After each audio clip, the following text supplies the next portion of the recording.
Bom dia! Estamos de volta com o nosso devocional Florescer, hoje número 174. Hoje nós vamos finalizar este tema dos nossos devocionais, restaurando os muros e as portas de defesa da família, erguendo alguns alicerces baseado no livro de Neemias. Então nós hoje vamos encerrar essa série de devocionais. Temos um domingo lindo de sol, domingo precioso para nós estarmos em comunhão, adorando ao nosso Deus em comunidade cristã. Nós vamos falar então sobre a última porta. A última porta é a porta de Mifkad. Foi a 10ª, ou seja, a última porta a ser restaurada nos muros de Jerusalém. Em Neemias, capítulo 3, versículo 31, nos diz assim: Depois dele, reparou Malquias, filho de um ourives, até a casa dos servidores, no templo e mercadores, de fronte da porta de Mifkad, e até a câmara do canto.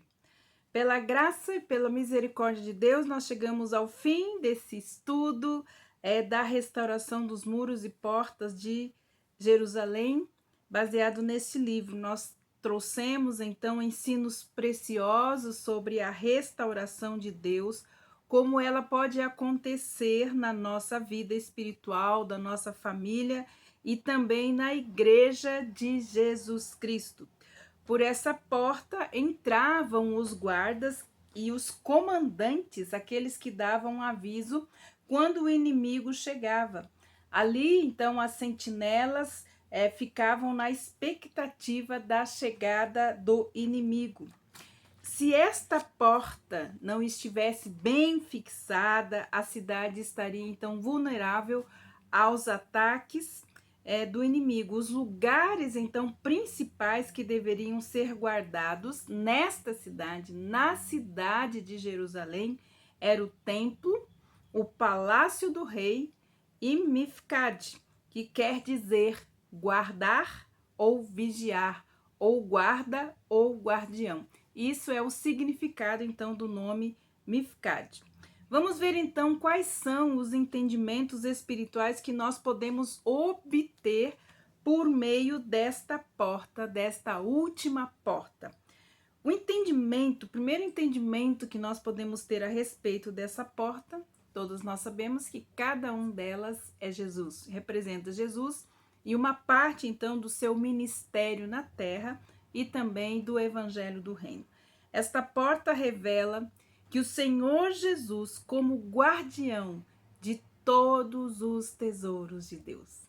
Esta porta representa o Senhor Jesus como o guardião de todos os tesouros de Deus. É como se ele fosse um administrador das riquezas de Deus, mas também a própria riqueza, a maior riqueza. Porque nele, diz a palavra de Deus lá em Colossenses capítulo 2 e 3, porque nele estão escondidos todos os tesouros da sabedoria e também do conhecimento. Jesus se tornou a sabedoria de Deus para os homens. A maior riqueza que existe se chama Jesus. Então ele é guardião das riquezas, dos tesouros insondáveis de Deus, sendo ele também a maior riqueza.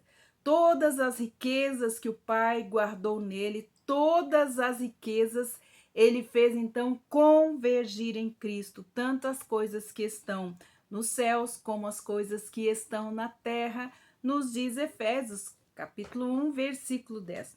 A porta de Mifkad, que significa então guarda ou guardião, nos mostra que Jesus é o guardião das riquezas do reino e também da eternidade, sendo ele também eu sou a própria vida. A vida, ele veio para nos dar vida e vida eterna e nos dar vida em abundância. Então ele é o guardião das riquezas do reino e também da eternidade.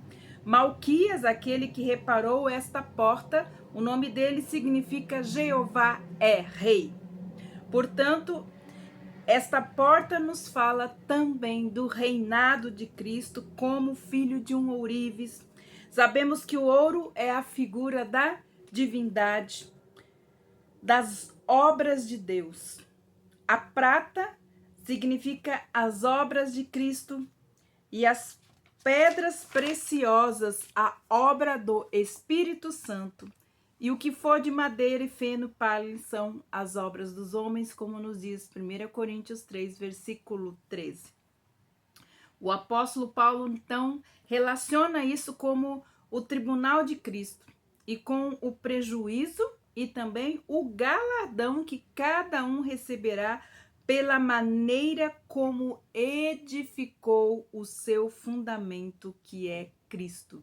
Se edificou sobre o fundamento que é Cristo, sua vida, seu relacionamento com Deus, seu relacionamento familiar e o ministério, a igreja que é fundamentada em Cristo.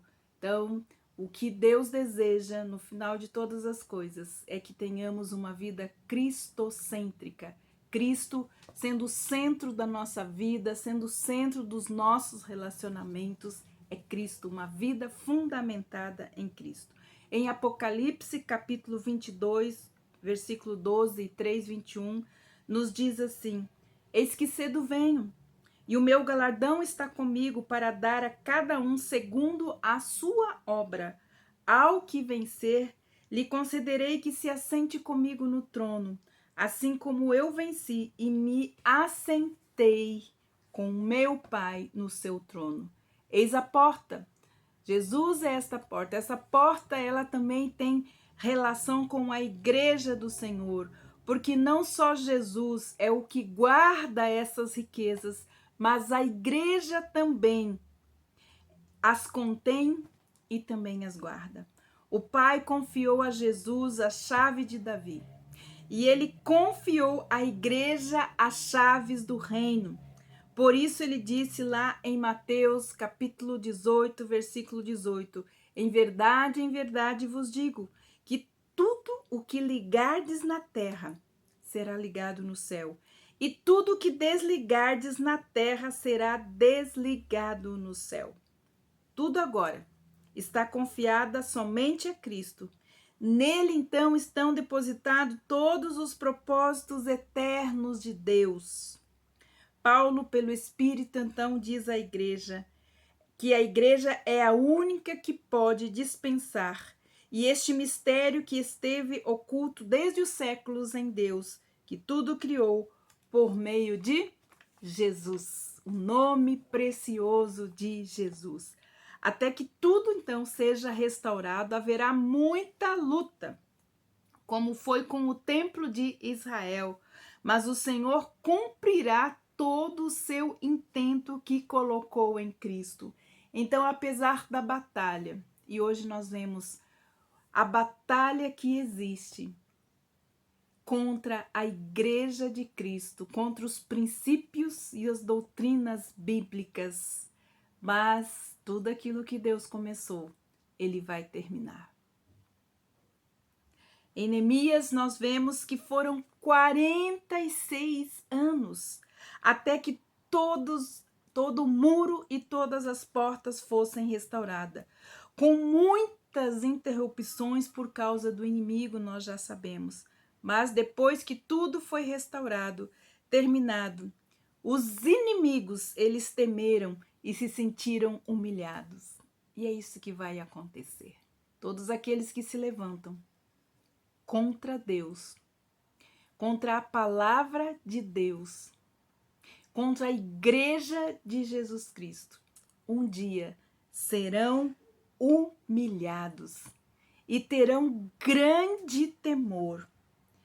E sucedeu que, ouvindo todos os inimigos, todos os povos que haviam ao redor de nós, temeram e abateram-se muito aos seus próprios olhos, porque reconheceram que foi Deus que fizera aquela obra.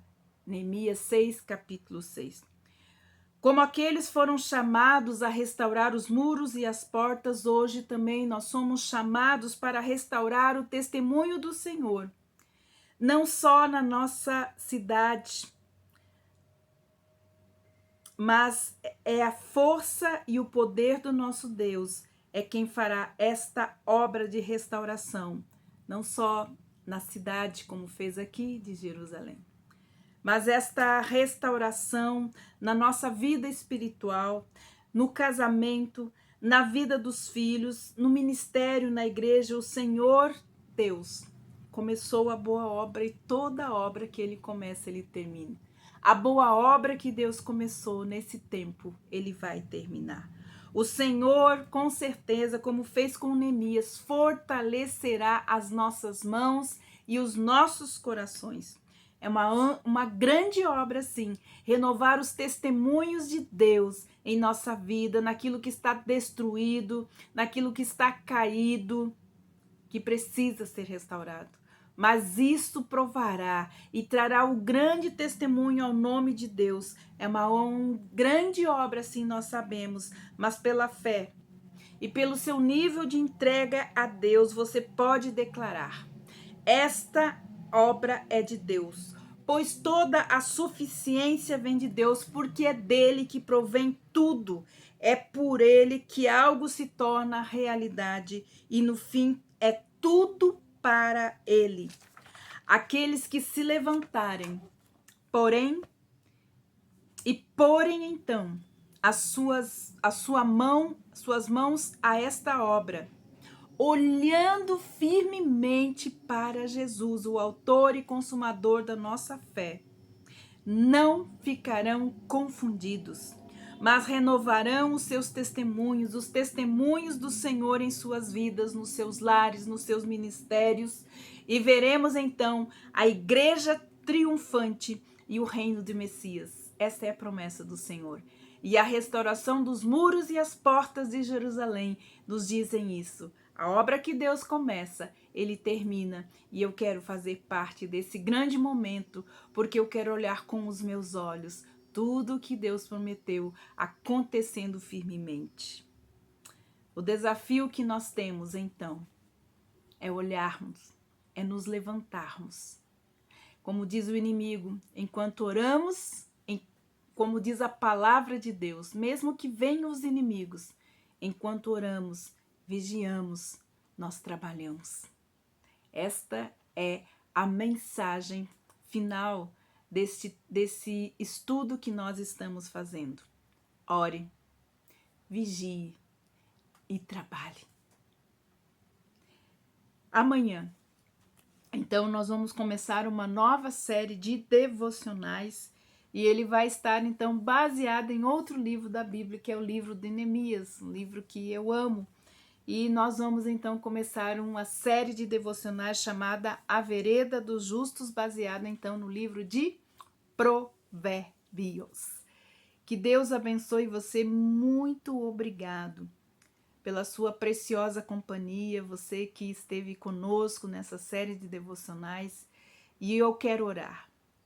Senhor Deus Todo-Poderoso, o Senhor sabe o que esta pessoa que está ouvindo esse devocional, o Senhor sabe o que precisa ser restaurado, erguido, o Senhor sabe o que precisa, Senhor, de um novo começo, de uma restituição, de uma restauração na vida desta pessoa, na vida dessa família, seja em qual área da vida dela. Tua palavra diz, Senhor, que o nome precioso de Jesus é no nome de Jesus que nós podemos pedir. E aquilo que pedimos na terra, o Senhor liga aí no céu. E aquilo que nós desligamos na terra, o Senhor desliga no céu. Mas eu quero te pedir agora, em nome de Jesus, que o Senhor envie, Senhor, as riquezas espirituais que há em Cristo Jesus para ajudar esta pessoa, esta família, esse casamento, esse ministério, Senhor, a fluir no nome de Jesus. É o Senhor, fortaleça, Senhor, as mãos e o coração do teu povo, para que eles resistam às investidas do inimigo, porque cada item da sua palavra, Senhor, vai ser cumprido, independente se esse mundo aceita, concorda ou não. O Senhor vai cumprir aquilo que o Senhor fez. Nós temos plena segurança e confiança nisso. Por isso nós colocamos estas famílias e essas pessoas nas tuas mãos. Envia, Senhor, os teus recursos, dá força e coragem para resistirem ao mal. Em nome do teu Filho amado Jesus Cristo. Amém. Que o Senhor te abençoe e te guarde. E até amanhã com a nossa nova série de devocionais.